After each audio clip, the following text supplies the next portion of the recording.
Do you have an issue with a trailer that's wobbly and it shakes a lot when people are walking around or they're climbing up and down? You can get you a set of these and they'll make a huge difference. Now these are stabilizer jacks, so they're not made to jack up your trailer, but they are made to stabilize and to keep it from shaking around. Plus it does give you a lot more support. And these ones are rated for like 7,500 pounds each. Now none of my trailers are anywhere near what this can handle, but you could put a pretty heavy trailer on it. And I'd also recommend some jack blocks underneath it. Now this one did come in a set of 4, and they're really easy to work. It has a bolt here, and that's what's going to keep it from falling through.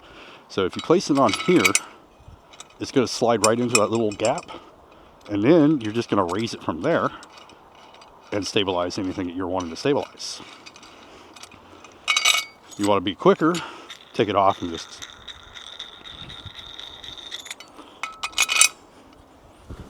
And all we got to do is just put it under, twist it until it's nice and tight,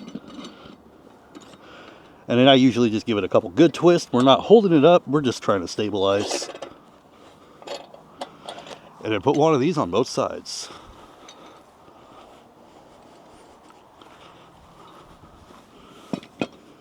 Mine has those scissor stabilizers in the rear. I just didn't have anything for the front. But now when we climb up or walk around, it's not going to shake nearly as bad. I also use the same type of stabilizers on my big cargo trailer. But if you're looking to stabilize a trailer, definitely get you a set of these. They work really well and they're easy to use.